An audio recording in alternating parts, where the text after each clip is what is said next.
Hey, what's up, everybody? Welcome to another edition of Established Run's NBA Injury Report Analysis Show. I'm Drew Dinkmeyer here with Mike Gallagher to walk you through 5 games on the NBA docket today. One of those games starting in 1 hour over in Paris with Chicago and Detroit.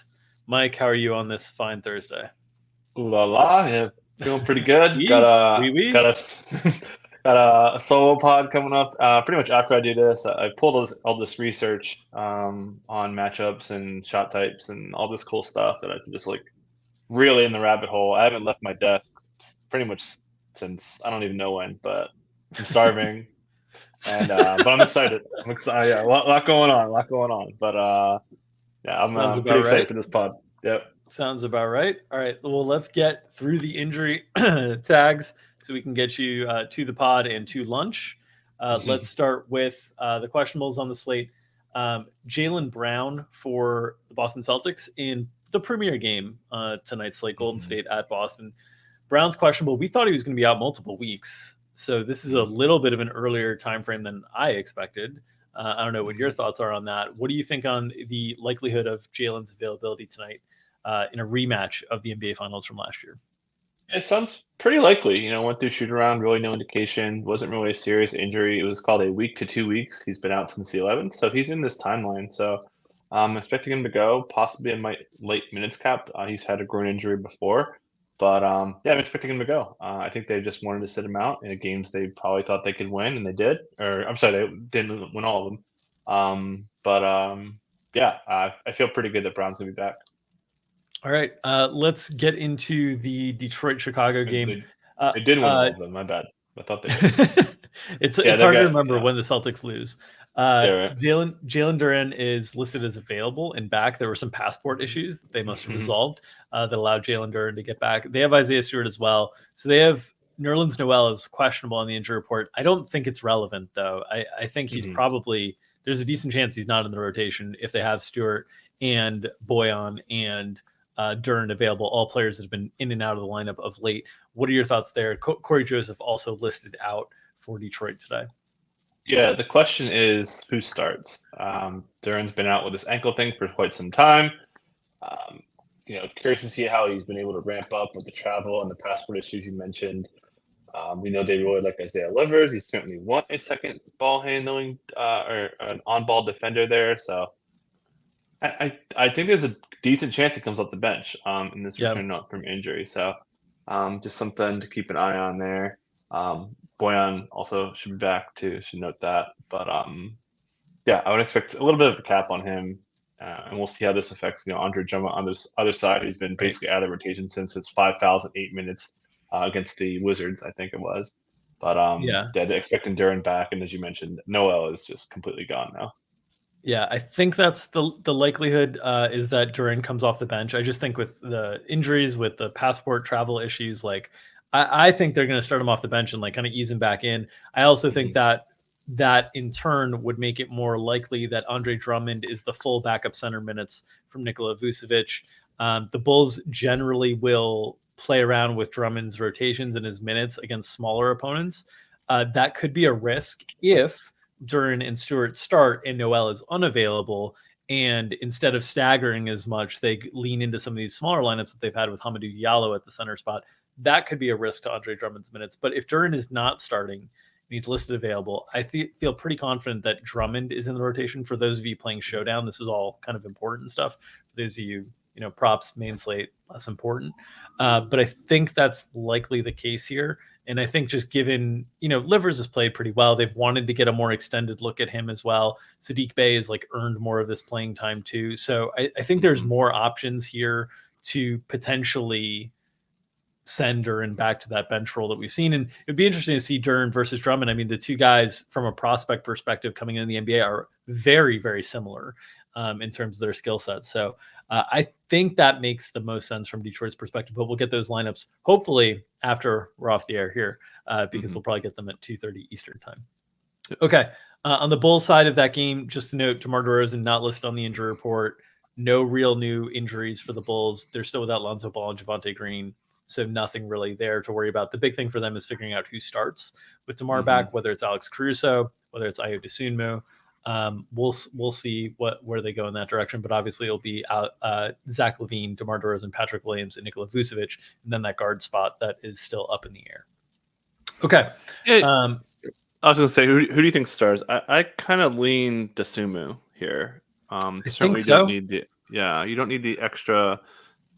Caruso's not like a big guy, but he guards a lot of big guys. We talk about this all the time, so I would lean Ayo getting the start there. I also think the thing the Bulls need to be doing or need to be thinking of is essentially managing Caruso's workload throughout the course of the season, because the guy just gets hurt so frequently. So like in a game where you don't necessarily need the on-ball defense as much against like a premium elite wing scorer, lean into Dosunmu a little bit more, play Kobe White a little bit more, and just lean out away from Caruso, manage him a little bit more. But we'll see. I just think they need to be thinking a little bit more long-term, because they are a very different team when Alex Caruso is healthy. They're a very different team when Alex Caruso and Lonzo Ball are healthy. We saw that last year. And they're not going to get Lonzo healthy this year. It doesn't seem like so.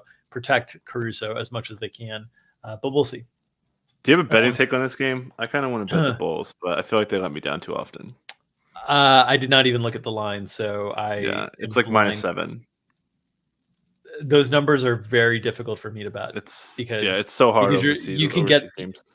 Also just anything in the 5 to 11 range, maybe 7 to 11. You can win the bet in terms of the way you expected the game to go and lose it based on a team's willingness to foul at the end of games and different things like that, which is the stuff that Haralabob just printed off of back when is at least what I'm reading into based on many interviews I've watched of him, was he was better at figuring out which teams chase the foul game and which teams do not. And I don't have a read on that for this game. Yeah. Okay, let's get into the Wolves, who are on the second night of a back-to-back here. Questionable tags galore, as expected. Yep. I guess we were hoping for some out tags, but we got a bunch of questionable tags instead. Anthony Edwards, Rudy Gobert, Taurean Prince, Austin Rivers, all listed questionable. Rudy Gobert missed last night's game against Denver. Naz Reid got into foul trouble. Luka Garza filled in admirably. What are your thoughts on Minnesota in their matchup with Toronto tonight? So in order of likelihood to miss, starting with, let's go with most likely. I think the most likely person to play is Anthony Edwards. He was complaining a little bit about yesterday about really just turnovers and playing really poorly and et cetera, but we know he's probably going to gut this out. Didn't see any aggravation, so he should be good. I would say the next most likely would be Taurean Prince. He's been listed before with this ankle thing. He tweaked it a week and change ago. Didn't miss any time. This is his surgically repaired ankle, so we'll see if he has some soreness there. So I think there's a chance he sits. Next would be Austin Rivers. Has a little bit of that knee soreness thing. Got ruled out fairly late. Added late in the day. The injury report didn't play. We saw Wendell Moore slide in there for a few minutes to pick up some on-ball defense. Prince as well picked up some of that defensive role. McDaniels avoided foul trouble. That was huge to keep them in this game. And then least likely to play is easily Rudy Gobert. Rolled out very early in the day. Obviously didn't warm up. No signs of him doing shoot around stuff. Aggravated this injury already. It's an injury that players aggravate in groin injuries. So I feel like he's going to sit. I mentioned on the playback that I bet Raptors -2.5, and it's -5 now. So that means I'm losing the bet because I got closing line value. But I think I feel pretty good that Gobert is going to sit, which leads to the next question. Who starts? It's going to be Nas, certainly. How much small ball we're going to see? Garza was pretty good, so you would assume that they would lean more into that. I think they would want more spacing against this Raptors defense that really swarms ball handlers, so give them more space. So it seems like a kind of sneaky Garza spot, especially if Naz Reid gets into foul trouble, which he can occasionally. So something to watch there. Better matchup to avoid foul trouble, though. Just generally, Jokic is a much different cover. Jokic and Aaron Gordon, which they start Kyle Anderson on Jokic and do those different iterations. But both of those guys are throwing their bodies into you often. The Toronto guys outside of Siakam, most of those guys are kind of hanging around the perimeter a little bit. Scotty not so great at drawing fouls. That's really the thing Scotty needs to do to really become a next level player. Okay, let's talk about probables and returns. Kyrie Irving for the Brooklyn Nets. We saw the Nets offense has really struggled in the absence of Kevin Durant. Obviously, last game against San Antonio was an embarrassment without both Kevin Durant and Kyrie Irving. We saw tons of turnovers. We saw lots of bad shooting. They're on the road tonight in Phoenix against a Phoenix team that is playing really, really bad basketball and is still going to be shorthanded. We'll talk about that in a second. What are your thoughts on how Kyrie Irving's return influences things for the Nets? And do you think the rotation beyond, let's say, Royce O'Neal, Claxton, Simmons, Kyrie, and probably Seth, I think those 5 guys, their minutes are fairly stable. I think the volatile minutes guys are going to be Joe Harris, Yuta, Watanabe, and then the back end gets really messy with guys like last game. I don't think they intended to play Cam Thomas in that game based on their substitution patterns, and he played 30 minutes. So, like, how volatile do you think the back end of the rotation is going to be, and how does Kyrie's return impact things? Yeah, so I'm going to start with the Cam Thomas thing, 'cause it's probably the most interesting part. So Vaughn had these comments about saying, he quote can hoop, but he's like a weird fit for guys that they're running out there. So I think having Kyrie out there for what should be a good amount of minutes. I talked about this a lot on the last edition, where getting that midday Q tag for an aggravated calf, I felt like he was going to sit, and it's Kyrie. But say he's going to play, would expect a little bit of a cap there, but so I don't feel great about Cam playing minutes, Cam Thomas. I feel pretty good about Seth getting minutes. We saw Seth played really well 2 games ago, and he actually had a pretty good fourth with some interior scoring. Terrible for the first 3 quarters, but good fourth quarter. Horrible. And Joe Harris is complete airball. Yeah, crazy stat I saw while digging around for the past who knows how many hours. The Nets had 0 unguarded possessions on shots. 0. That's attempts, not points. They couldn't get clean looks, man. And Vaughn was talking about getting clean looks. It was just a complete, and it was the Spurs' best defensive effort per possession. Pretty low bar there, but it's bad. It's real bad. But so I'd expect Royce to pick up some more minutes. He plays really well with Kyrie. Other than that, I think we have a pretty clear expectation. TJ Warren, they said they don't want to ramp him too much. He'll be in that mid-20 sweet spot, kind of regardless. He'll get all the non-Kyrie minutes, should be pretty good. Against a second unit that probably is going to struggle. He'll probably see a little Ish Wainwright guarding him on the other end, which I think he can exploit. So as you kind of covered it, the starters should be pretty safe. We'll have Seth, Warren, Yuta Watanabe, and then probably Morris gets kind of cut down a little bit. Sumner probably goes away entirely, and then maybe Cam gets in there. But it's going to be mostly those 8 guys that are locked in. Yeah, and I think Joe Harris's minutes are just going to be super volatile based on if he's making shots or not. Like, I think he brings very little else to the floor if he's not making shots. So we will see if he can get the stroke back. Phoenix on the other side, they have 1 player listed available. So we have the return of Cam Johnson. Then they have like 7 players listed out. No Devin Booker, no Jay Crowder, of course, no Josh Okogie, no Chris Paul, no Cam Payne, no Landry Shamet. These are all guys that would have been, for the most part, maybe not Okogie. These are all guys that are, for the most part, when they built the team, would have been a part of their main rotation. So things have been thinned out quite a bit. We saw last game a couple surprises. The first one being that Saban Lee supplanted Dwayne Washington as the backup kind of point guard situation. Saban's towards the end of the 10-day contract, could have been wanting to get a look at him. They had also closed with Saban the game before, so that could have been like a telltale sign. They're short ball handling without Chris Paul, without Cameron Payne, without Landry Shamet, without Devin Booker. We've seen them lean on Damian Lee in the second unit as a ball handler. How do you think they handle things today? And what are your expectations for Cam Johnson? Does he slide back into that starting lineup? Are there minutes limitations? What are your thoughts there? Yeah, I think Cam Johnson's pretty easy. Going to have a cap on him. I think we put him at 22 minutes. Long ramp up, meniscus tear. It seems like we're going to be careful here. So I'd be pretty surprised if he gets upper 20s minutes. But they just need a punch in this first unit, like really badly. So I'd expect him to start and maybe get like 25, but definitely a cap on him. Then the point guard stuff's interesting.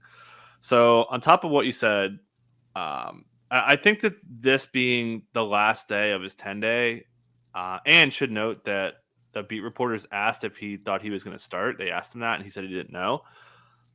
So and you got the hometown narrative. He's a Phoenix boy, so I feel like all these things are kind of working in his favor. Monty says he likes him. What works against him is he doesn't know their defensive coverages. That's kind of what killed him. That's why they got wrecked. He just was late on everything, and you can just see the miscommunication. So whether they're going to warm up to that, I think that makes sense. So I think he starts. I think the minutes won't be great. And you mentioned the Damian Lee thing.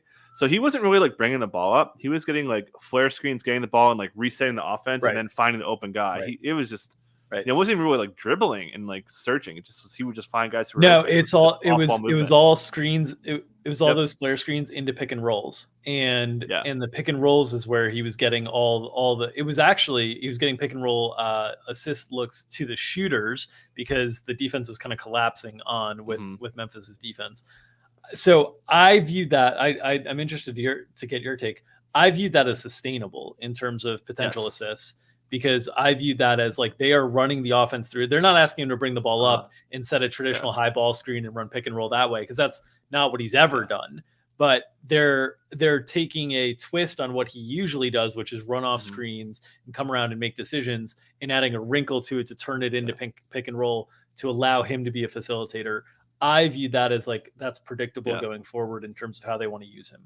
Yeah, we see that with Dame a lot, Steph a lot. They kind of took those wrinkles and implemented it into their offense. So yeah, I'm with you. I think Damian Lee's minutes are really safe here. A guy who can provide shooting and ball handling, and he's just better than. I mean, we're talking about Saban Lee and Dwayne Washington. It's a really low bar. They need someone to run this offense. We'll see more Mikal Bridges ball handling too. He won't be bringing the ball up, but. I expect those guys to step up, but it's going to be curious. I haven't looked at prices for DFS, but if Saban's dirt cheap, he could be an interesting play. The Nets defense has been pretty good overall. I think taking Kevin Durant out will affect them negatively. I also would not be surprised if Damian Lee started. Would you? Would you be shocked? No, Damian Lee started. I kind of think. No. So here's my thought. Here's my thought on Phoenix. I think they realize. Like they've now fallen out of the play-in, which I think I think there's a lot of time left in the season, but I think there's going to be a little bit of a sense of urgency of we know we can't afford to rush CP3 or Booker back because like from a health perspective we can't, but we need to get wins where we can get wins right now, and we might need to lean into playing our best players a lot until these guys come back just to get a few wins on the board. In this, a home game against Brooklyn without KD, with how much Brooklyn's offense has struggled in that absence, that might be a spot. So I wouldn't be surprised if we saw Damian Lee and Torrey Craig and Mikal Bridges and DeAndre Ayton all play like into the mid 30s, know they have some offense from Cam Johnson that they can stagger in and out of the starting lineup in the reserve role, and then try to limit down the Wainwright, Saban Lee, or Dwayne Washington, whoever, try to limit those guys down a little bit. It wouldn't surprise me. Looking at their upcoming schedule, they have a nice 5-game homestand here. Brooklyn, Indiana, Memphis, Charlotte, Dallas. They got to win 3 of those games. This is an opportunity before they get CP3 and Booker back. So that's kind of what I'm thinking is they might lean in being more aggressive with a tight rotation. And Damian Lee's at least like a NBA caliber rotation player.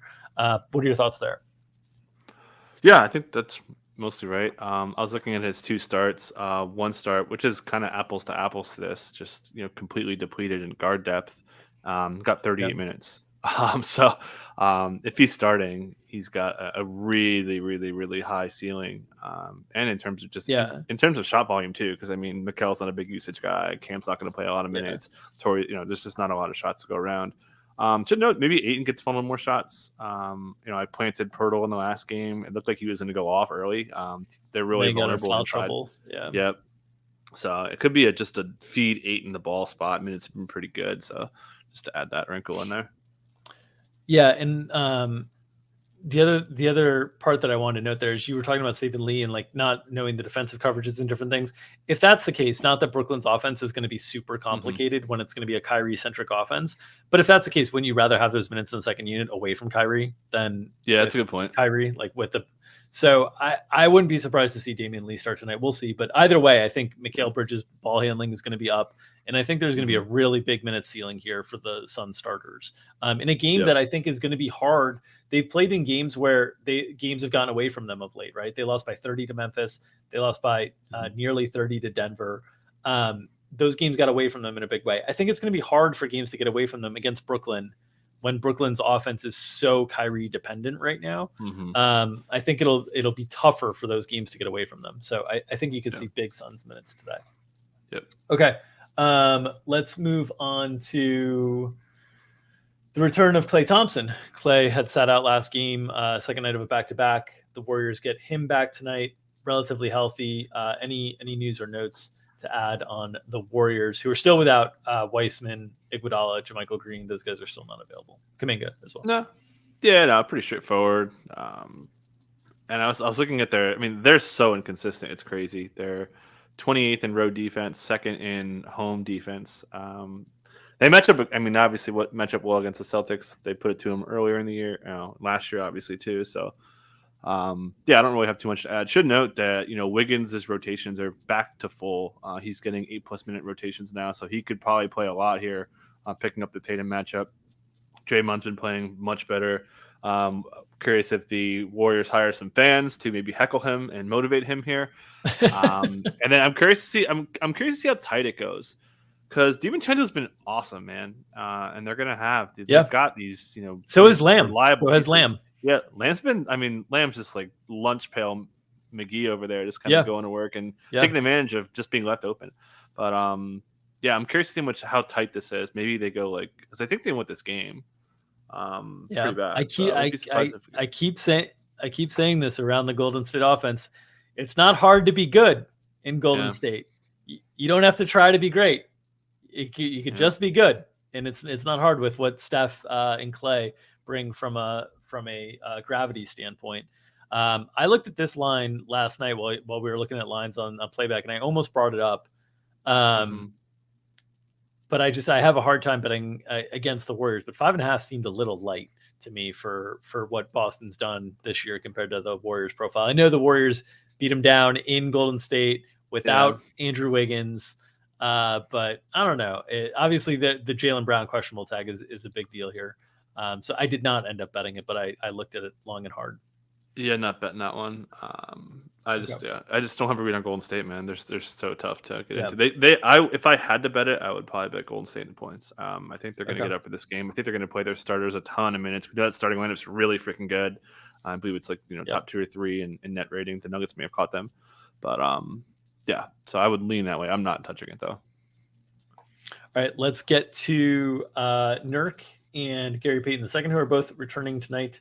Listed available for Portland, listed probable, for Portland. Nurk, a necessity in this matchup with Joel Embiid. Any notes on the Portland situation? No, not really. Just Dame Fuego driving a ton, ball handling his way up. He is just carrying this team right now. They need this win. They've been not playing well. Tough matchup. Billups says they're ready for this challenge here, so we'll see. But pretty straightforward here with Nurk getting this constant problem. Your expectations for Philly starters in this matchup. Is this a matchup that PJ Tucker goes away? It seems like a matchup that D'Anthony Melton needs to be in the starting lineup against 100%. Damian Lillard and Anthony Simons. So the question is, does PJ Tucker stay in there for Jeremy Grant? Do they go to Maxey yet? What are your thoughts on the Philly starters here? Yeah, as you alluded to, I would be shocked if D'Anthony Melton is not starting. I think this is a PJ Tucker sit spot. They've been trusting Tobias Harris on defense a lot. Do you think they're going to go Maxey at the bench? I was thinking so, but I think they, Jeremy Grant's at least an excuse for them to have PJ Tucker out there. So that was kind of my thought, but Yeah, I mean, they trust Tobias a lot. They're putting Tobias on ball handlers. Doc Rivers talked a lot about, letting Tobias Harris grow into a bigger defensive role. That's his big improvement this year rather than growing as an offensive player when he had him with the Clippers. So that was kind of my lean. I don't have a strong lean there, but my hard lean would be, like I said, like Melton's definitely starting.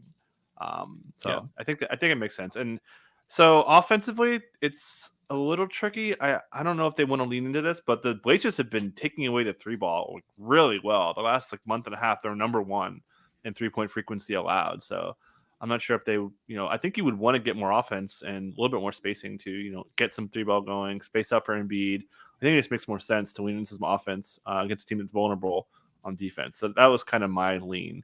But you're not playing Tucker anyways, and Maxey will get his minutes regardless. Yeah.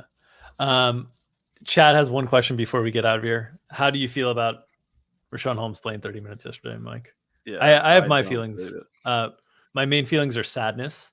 I feel sad that Richaun Holmes played 30 minutes yesterday. Good for Richaun Holmes. Not good for the bets we made on Trey Lyles. Not good for the projections we had on Holmes minutes being limited.